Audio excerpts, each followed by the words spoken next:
الحمد للہ وکفیٰ وسلام علی عبادہ الذین اصطفیٰ اما بعد۔ قیامت کے دن عبادات میں سب سے پہلے نماز کا حساب ہوگا۔ اگر نماز صحیح نکل آئی تو اس کے بعد باقی اعمال کا حساب کتاب ہوگا، اور اللہ تعالیٰ کے فضل و کرم سے وہ باقی اعمال جو ہیں وہ بھی صحیح نکلیں گے۔ امام ترمذی رحمۃ اللہ علیہ نے اپنی جامع ترمذی میں ایک حدیث نقل کی ہے، حدیث نمبر 413 ہے۔ نبی اکرم صلی اللہ علیہ وسلم نے فرمایا، ان اول ما یحاسب به العبد یوم القیامۃ من عملہ فرید الصلاۃ، کہ قیامت کے دن سب سے پہلے انسان کے اعمال کا جو حساب ہوگا وہ فرض نماز کا حساب ہوگا۔ اگر نماز صحیح نکل آئی تو باقی اعمال بھی صحیح نکلیں گے، اور اگر اس فرض نماز میں کچھ کمی اور کوتاہی ہوئی تو اللہ تعالیٰ فرمایا کہ فَإِنِ انتقص مِن فَرِيضَتِهِ شَيْءٌ، اگر فرائض میں کچھ کمی ہوئی تو قال رب عز وجل، اللہ تعالیٰ فرمائیں گے انظروا هل لعبدی من تطوع، کہ میرے بندے کو دیکھو کیا اس کے پاس کچھ نوافل کا ذخیرہ بھی ہے، فیکمل بها، اگر نوافل کا ذخیرہ ہے تو اس کے ذریعے فرائض کی کمی کو پورا کر لیا جائے گا۔ تو اس سے معلوم یہ ہوا کہ ایک مومن مسلمان کو جہاں فرائض کا حد درجہ اہتمام کرنا چاہیے، وہاں ساتھ اپنے پاس نوافل کا ذخیرہ بھی رکھنا چاہیے۔ اور پھر بطور خاص رمضان المبارک کے مہینہ میں جہاں نوافل کا ثواب فرائض کے برابر ہو جایا کرتا ہے، تو وہاں تو نوافل کا بھی بہت زیادہ اہتمام کرنا چاہیے۔ نوافل میں تہجد ہے، اشراق ہے، چاشت کی نماز ہے، اوابین ہیں، اسی طرح صلاۃ و تسبیح ہے۔ تو یہ وہ نوافل ہیں جن کے بہت زیادہ فضائل ہیں، تو ان کا بہت اہتمام کرنا چاہیے۔ تو صلاۃ و تسبیح کے حوالے سے میں 2 باتیں عرض کروں گا، 3 باتیں، صلاۃ و تسبیح کی فضیلت، اس کا طریقہ، اور اس کے حوالے سے چند مسائل۔ صلاۃ و تسبیح کی فضیلت کے حوالے سے امام ابو داود رحمۃ اللہ علیہ نے اپنی سنن ابی داود میں حدیث نمبر 1297 میں حدیث نقل فرمائی ہے۔ حضرت عبداللہ بن عباس رضی اللہ تعالیٰ عنہ راوی حدیث ہیں، فرماتے ہیں کہ نبی اکرم صلی اللہ علیہ وسلم نے اپنے چچا حضرت عباس رضی اللہ تعالیٰ عنہ کو فرمایا، یا عباس یا عماہ، اے میرے چچا، اے عباس، کیا الا اعطیک، تجھے میں ہدیہ نہ دوں، الا امنحک، کیا میں آپ کو ایک تحفہ نہ دوں، الا اخبرک، الا احبوک، کیا میں آپ کو ایک بات کی خبر نہ دوں، الا افعل بک 10 خصال، کیا میں ایسی چیز نہ بتاؤں، ایسا عمل نہ بتاؤں کہ اس کے اندر 10 خصلتیں ہیں، 10 خصوصیات ہیں، اذا انت فعلت ذلک، جب آپ وہ کر لیں گے، غفر اللہ لک ذنبک، اللہ تعالیٰ آپ کے سارے گناہوں کو معاف کر دیں گے۔ کون سے گناہ؟ اولہ و آخرہ، پہلے گناہ بھی بعد کے گناہ بھی، قدیمہ و حدیثہ، پرانے گناہ نئے گناہ، خطأہ و عمدہ، خطن کیے، عمد جان بوجھ کر کیے، بھول کر کیے، صغیرہ و کبیرہ، چھوٹے گناہ بڑے گناہ، سرہ و علانیتہ، سرن کیے، علانیتاً چھپ کر کیے، ظاہراً کیے، تو 10 طرح کے گناہ اللہ رب العزت آپ کے گناہ معاف کر دیں گے۔ اور پھر حدیث کے آخر میں ہے، ان استطعت ان تصلیھا فی کل یوم مرۃ فافعل، اے چچا، اگر آپ کے پاس آپ کو طاقت ہو، استعداد اور استطاعت ہو، تو آپ اس نماز کو روزانہ پڑھیں۔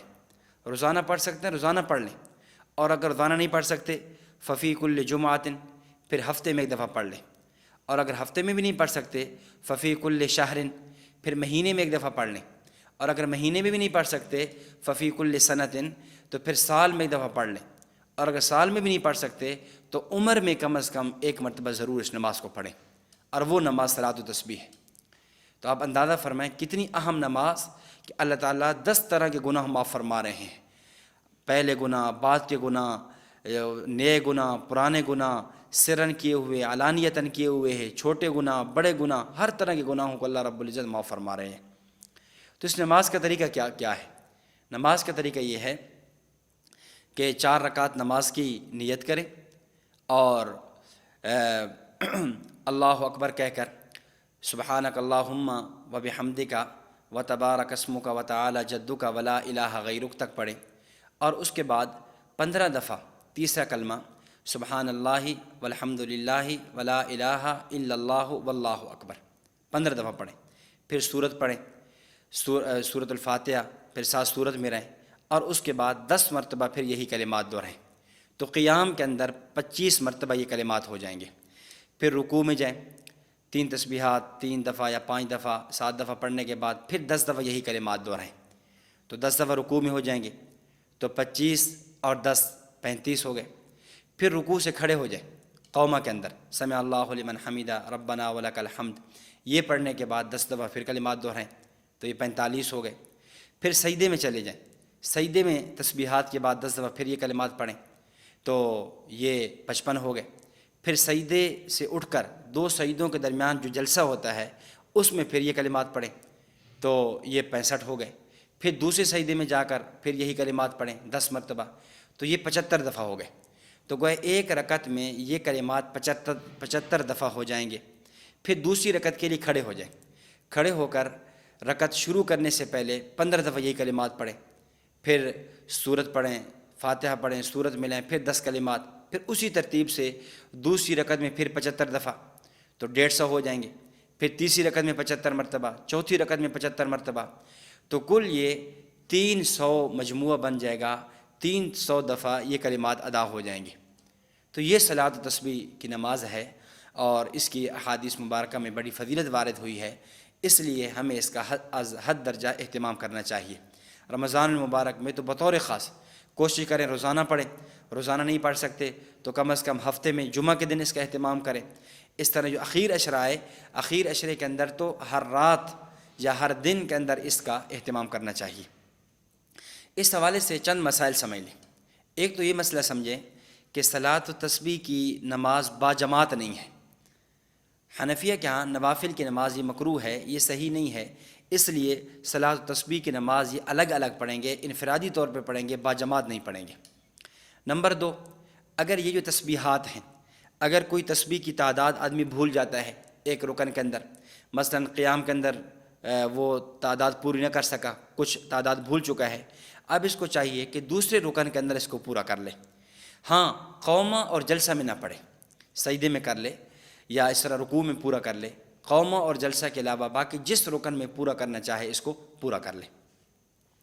اور تیسری بات یہ سمجھیں کہ صلاۃ و تسبیح کی نماز میں گنتی کا طریقہ یہ ہے کہ یوں ہاتھ مثلاً باندھے کھڑے ہیں تو ساتھ آہستہ سے انگلی کو دبا دیں، انگلی کو دبا دیں، دوسری تیسری 5 دفعہ، پھر 5 دفعہ، پھر 5 دفعہ، تو 15 دفعہ ہو جائے گا۔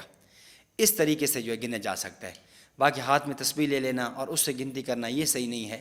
یوں اشارتاً آدمی گنتی کر سکتا ہے، یا ذہن کے اعتبار سے یا جیسے بھی ہو اس طرح گنتی کی جا سکتی ہے۔ اور چوتھی بات یہ ہے کہ جن اوقات میں نوافل پڑھے جا سکتے ہیں ان اوقات کے اندر یہ نماز پڑھی جا سکتی ہے۔ جن اوقات میں نوافل جائز نہیں ہے، مثلا فجر کی نماز کے بعد سے لے کر سورج طلوع ہونے تک، اشراق کے وقت تک اس میں نوافل جائز نہیں ہے، تو صلاۃ و تسبیح بھی جائز نہیں ہے۔ اس طرح عصر سے لے کر مغرب تک ان اوقات میں بھی نوافل جائز نہیں ہے، تو صلاۃ و تسبیح بھی جائز نہیں ہے۔ تو چونکہ نفل نماز ہے تو اس کا حکم نفل والا ہوگا، جماعت کے اعتبار سے بھی اور وقت کے اعتبار سے بھی، کہ جن اوقات میں باقی نوافل جائز ہیں ان اوقات میں صلاۃ و تسبیح بھی جائز ہے، اور جن اوقات میں باقی نوافل جائز نہیں ہیں ان اوقات میں صلاۃ و تسبیح بھی جائز نہیں ہے۔ اور جس طرح باقی نوافل کی نماز جائز نہیں ہے، مکروہ ہے، اسی طرح صلاۃ و تسبیح کی نماز بھی یہ صحیح نہیں ہے، اس لیے انفرادی طور پہ اس کا اہتمام کریں۔ اللہ رب العزت رمضان المبارک کی ان مقدس گھڑیوں سے صحیح معنوں میں ہمیں نفع حاصل کرنے کی توفیق عطا فرمائے، اور عبادات کے اندر مشغول رہنے کی توفیق عطا فرمائے۔ فرائض، تراویح، روزہ، ذکر، تلاوت اور اس کے ساتھ صلاۃ و تسبیح اور دیگر عبادات میں مشغول ہونے کی توفیق عطا فرمائے۔ وآخر دعوانا ان الحمد للہ رب العالمین۔